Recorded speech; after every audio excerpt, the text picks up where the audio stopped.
With so many more Americans getting vaccinated every day, Governor DeSantis is not the only prominent Republican pushing back against ongoing mask mandates. Let's bring in somebody who's taken heat for not wearing a face covering on the job. Republican Senator from Texas, Ted Cruz. Senator, welcome. Mike, it's good to be with you. Good evening. So briefly, sir, when are we going to be able to take off our masks permanently? Isn't that the point of getting vaccinated?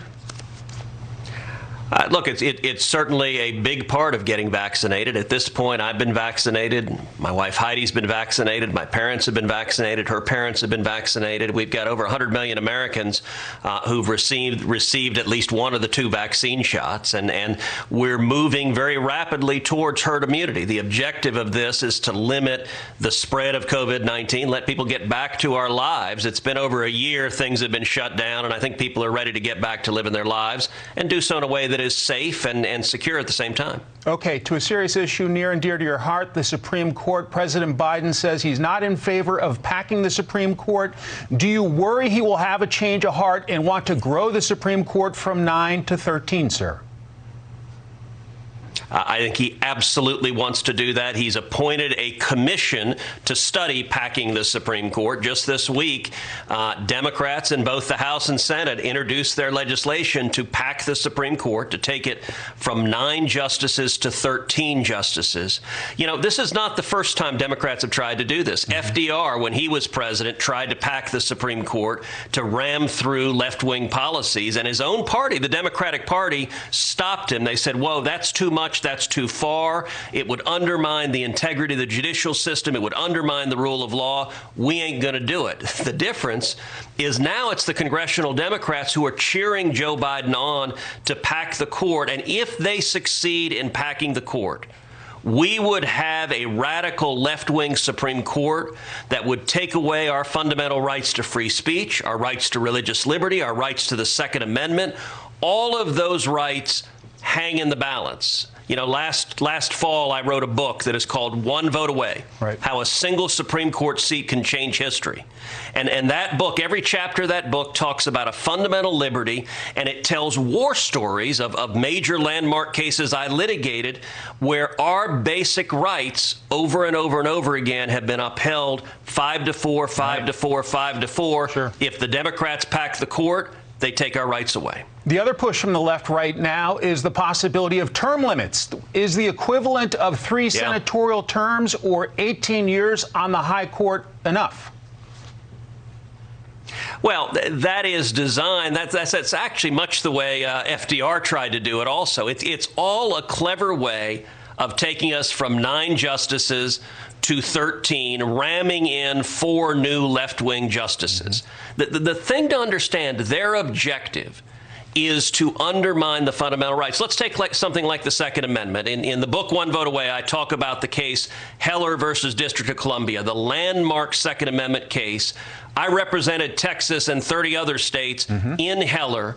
The court, by a vote of 5-4, upheld the individual right to keep and bear arms, protected your right under the Second Amendment. 4 justices were ready effectively to erase the Second Amendment from the Bill of Rights. What Joe Biden wants to do is put 4 new liberals on the court immediately and erase the Second Amendment from the Bill of Rights. He wants to do the same thing to free speech. He wants to do the same thing to religious liberty. He wants to do the same thing to shut down every school choice program in America. The courts are the most effective way they can ram through their extreme agenda. You made reference to the Second Amendment. Late today, President Biden called on Republicans like you to pass a gun control measure in Congress. He called these recent mass shootings a national embarrassment.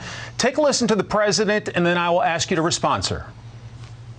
The folks who own weapons, the folks who own guns, they support universal background checks. The majority of them think we should not be selling assault weapons. Who in God's name needs a weapon that can hold 100 rounds or 40 rounds or 20 rounds? It's just wrong, and I'm not going to give up till it's done. Your thoughts, Senator?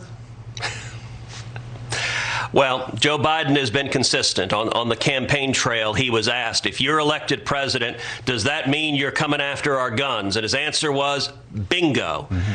Over and over again, we see Democrats play this game. Whenever there's a shooting, they immediately push their agenda, which is disarming law-abiding citizens. That's unconstitutional, but it also doesn't work, Mike. Listen, I have been to far too many mass shootings in Texas. I've been on the ground in the Santa Fe High School the morning of that mass shooting. I was there in the sanctuary at Sutherland Springs, the worst church shooting in history. I've been in Dallas and El Paso and Midland, Odessa. We have way too many of these mass shootings. How do you stop it? There's a way you stop them. You target the bad guys. You go after criminals. You go after felons and fugitives. And in 2013, I introduced legislation along with Chuck Grassley from Iowa. It was called the Grassley-Cruz legislation, and it targeted bad guys. It goes after felons. It goes after fugitives. And when felons and fugitives try to illegally buy guns, it directs the Department of Justice to prosecute them and put them in jail.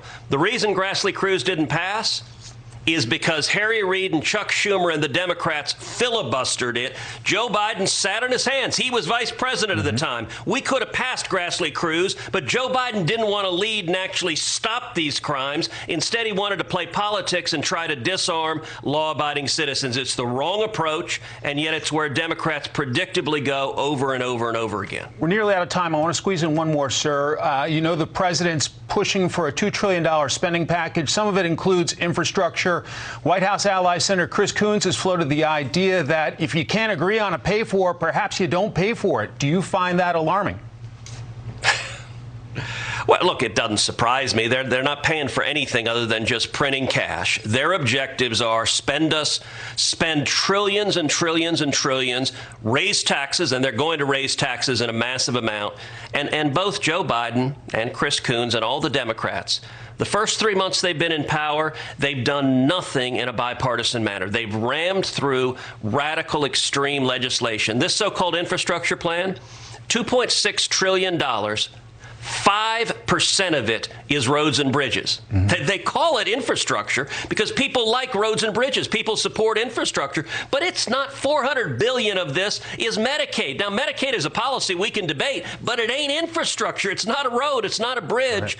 Right. And they're paying for this with massive tax increases. They could have sat down. We could do an infrastructure bill as a bipartisan bill, but it's not going to be trillions of dollars of payoff to left-wing interest groups. And so what do Joe Biden and Chuck Schumer and Nancy Pelosi want to do? They want to ram through a hard partisan bill that isn't infrastructure, just like they passed a $1.9 trillion porculus bill that wasn't COVID relief. They called that COVID relief. It wasn't COVID relief. This ain't infrastructure. And unfortunately, the Joe Biden of the campaign trail that talked about unity, that talked about common ground, I think he's in some secret bunker, some undisclosed location, because the Joe Biden that's there right now is being 100% run by Bernie Sanders and Elizabeth Warren and AOC, and it is extreme and it's dangerous. Packing the court is part of it. Raising taxes is part of it. Allowing chaos on the border is part of it. And it's really dangerous for our country. We have to leave it there, sir. Senator Ted Cruz of the great state of Texas, thanks so much for your time. Thank you, Mike. Have a great weekend.